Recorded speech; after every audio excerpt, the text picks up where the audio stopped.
Buenas tardes. Vamos a ver el análisis del diseño del circuito de control de encendido y apagado para un motor trifásico, un motor ya de monofásico, ¿verdad? O trifásico también puede ser. Bueno, el problema que tenemos desde un inicio es que el motor se apague y se prenda, ¿verdad? Este se debe de encender cuando se alcance una temperatura de 50 grados centígrados y se debe de apagar cuando esté por debajo de esa temperatura de 50 grados centígrados. Bueno, para eso vamos a considerar varias etapas. Una etapa del acoplamiento del sensor, otra etapa del acondicionamiento de la señal del sensor, otra etapa del acondicionamiento de potencia y en sí lo que es la planta o el motor que se va a encender. Vamos a utilizar el sensor LM35, que es un sensor de temperatura, ¿verdad? Que tiene una resolución de 10 milivolts por cada grado centígrado. Esto quiere decir que si se incrementa la temperatura a 1 grado centígrado, la salida por la terminal 2 de este circuito se va a incrementar 10 milivolts. ¿Sí?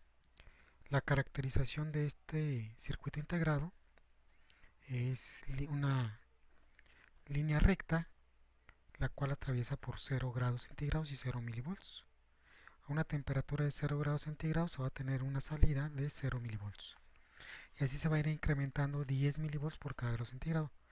De tal manera que cuando tengamos 50 grados centígrados vamos a tener 500 milivolts a la salida, ¿verdad? Ok, también la alimentación para este circuito pues es una alimentación de 5 volts de corriente directa, ¿sí? Entonces es muy simple su funcionamiento. Necesitamos esos 500 milivolts que se me van a entregar por el sensor cuando se tenga 50 grados centígrados. Necesitamos acondicionarlos, ¿verdad?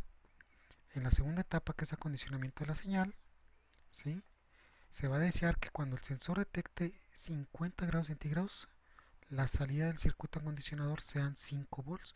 Estos 5 volts me van a representar que ya se alcanzaron los 50 grados centígrados. Y a una temperatura menor de 50 grados centígrados, la salida debe ser 0 volts. Y debe de estar en ese intervalo de funcionamiento únicamente 0 volts o 5 volts.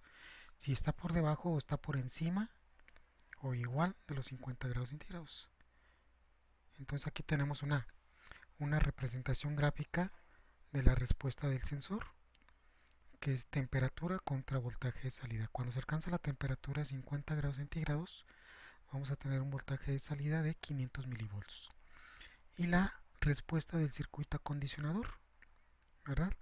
Cuando se tiene un voltaje de salida, en este caso del circuito acondicionador, voy a tener yo 500 milivolts como entrada del sensor, ¿verdad?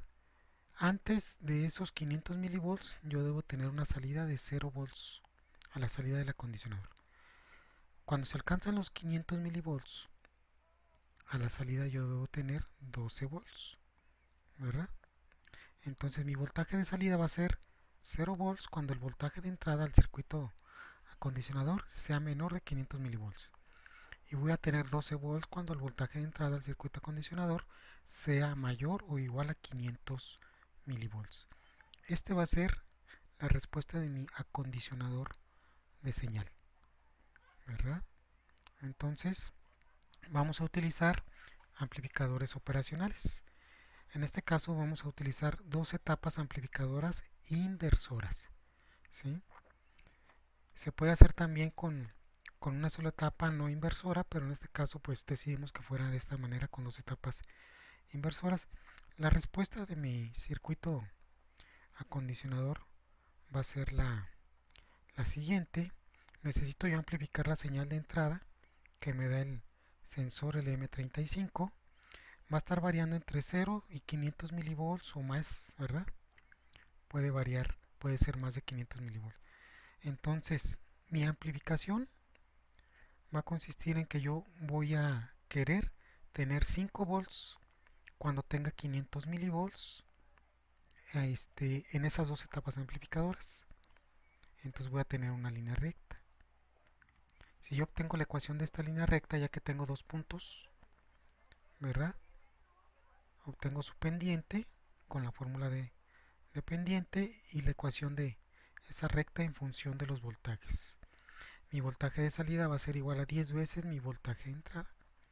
Entonces esta pendiente me da la ganancia de 10. Y lo vamos a hacer aquí con dos etapas inversoras. Aquí en el circuito acondicionador podemos ver una primera etapa inversora, ¿verdad? Una segunda etapa inversora y un circuito comparador de voltaje o un detector de nivel.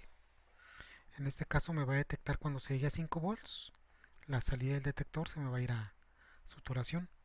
Cuando la señal de entrada de mi segunda etapa sea menor a 5 volts, la salida de mi detector de nivel va a estar por debajo va a estar muy cercano a 0 volts.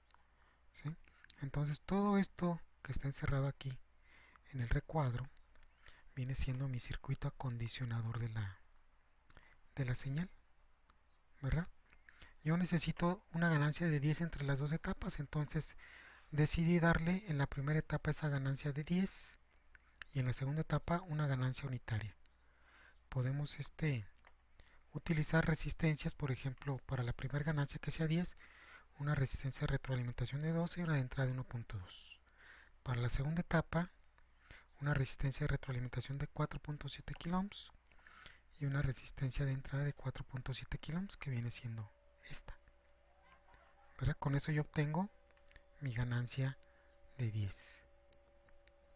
Posteriormente, en el circuito detector de nivel, cuando se llegue aquí a 5 volts, pues se me va a ir a saturación. Cuando esté por debajo de los 5 volts, se me va a ir a 0 volts, ¿verdad?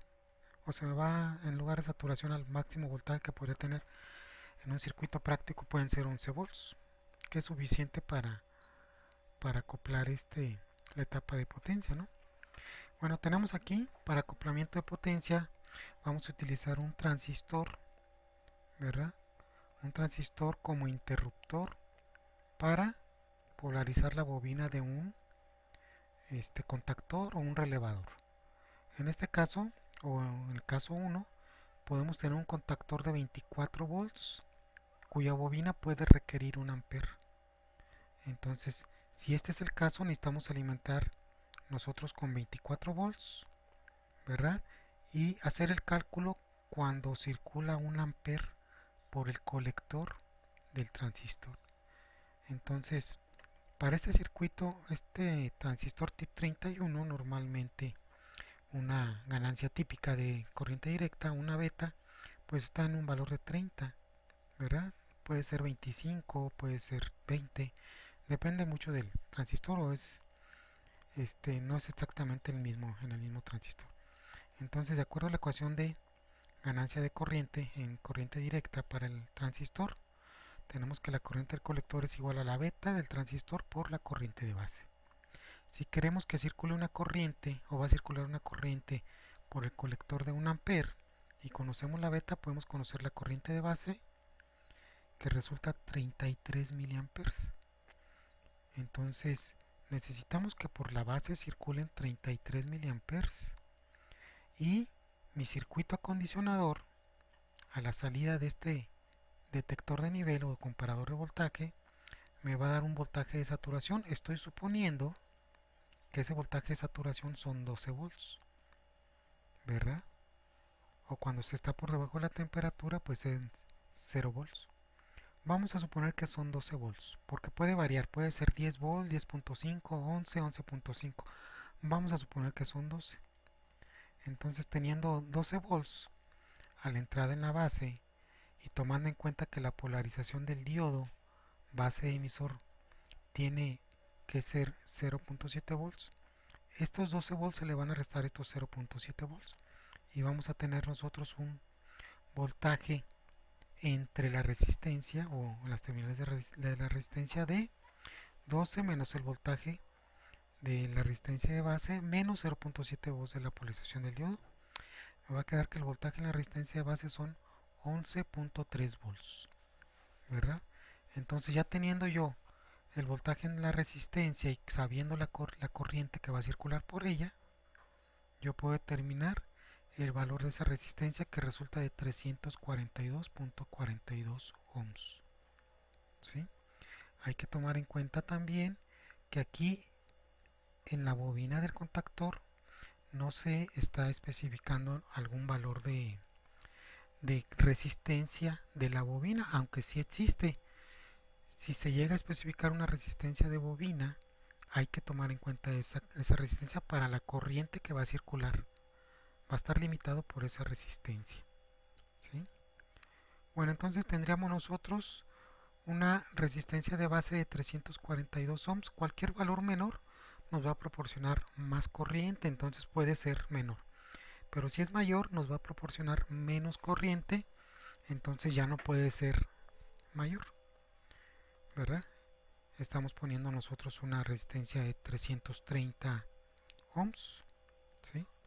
Ahora, ¿qué pasa si la bobina del contactor tiene una resistencia de bobina? Hay que tomarla en cuenta. Por ejemplo, vamos a poner aquí, si la resistencia de la bobina fueran, no sé, 270 ohms, que es un valor que, que traen algunos relevadores, está muy grande, entonces vamos a tomar en cuenta ese valor. Si resistencia de bobina del contactor es 270 ohms, entonces la corriente de colector va a ser igual a, la vamos a tomar aquí, aquí están alimentándose con 24 volts, ¿verdad? Y va a circular a través de esa resistencia de bobina, entonces va a ser igual a 24 entre 270, ¿verdad? Eso ya nos da una corriente de colector, que esa corriente de colector pues nosotros la vamos a tomar en cuenta para calcular otra vez la corriente de base. Bueno, aquí tengo 20, en la calculadora 24 entre 270 nos da 88 miliamperes, ¿verdad? Esa va a ser la corriente que va a circular por el colector. Es la corriente necesaria para que funcione la bobina del contactor. Ahora, esta corriente del colector, en lugar de tomar un ampere aquí, un ampere, pues se va a tomar 88 miliamperes. La beta va a seguir siendo igual, ¿sí? Entonces vamos a suponer que tomamos esta corriente de colector y la corriente de base ahora va a ser igual, pues vamos a dividir, ¿no? La corriente de colector, que son 88 miliamperes, entre los 30, que es la ganancia de corriente, y resulta una corriente de base de 2.9 miliamperes, ¿verdad? Ahora, esta corriente de base pues también me determina la resistencia de base, ¿verdad? Otra vez aplicando este mismo procedimiento, voy a tener yo 11.3 entre la corriente de base. Entonces va a ser entre 11.3 entre 2.9 miliamperes. Vamos a ver, 11.9, no, 11.3 entre 2.9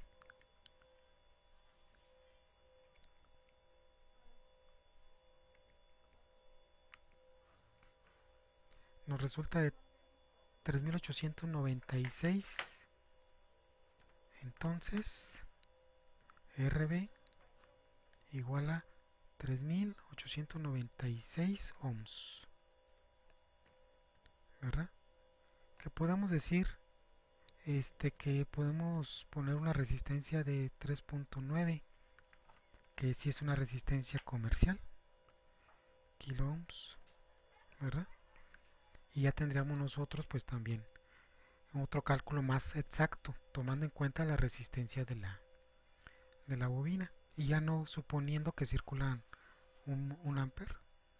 Bueno, ahora el segundo caso sería si yo tengo un contactor pero de 127 volts, que su bobina del contactor sean de 127 volts.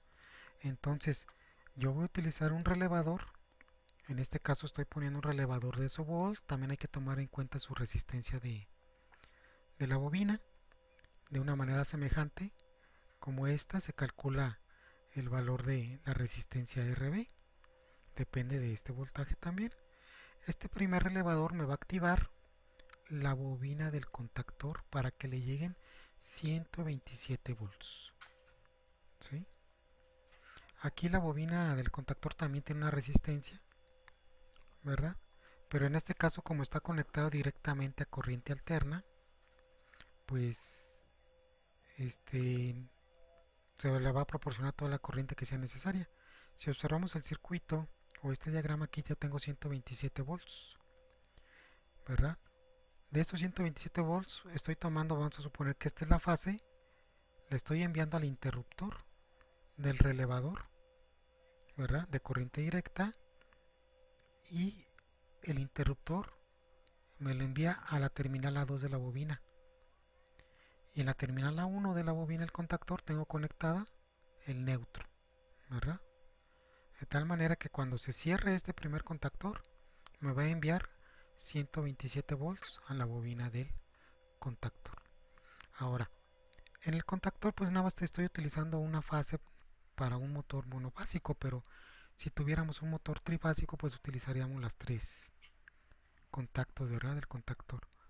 Entonces aquí conecto yo directamente la fase al motor y también a través de uno de los contactos conecto yo el neutro que va también al motor, ¿verdad? Entonces de esta manera nosotros podemos implementar el sistema de control, pues asegurándonos de que va a encenderse el motor a un valor de 50 grados centígrados y va a estar apagado cuando sea un valor menor a 50 grados centígrados.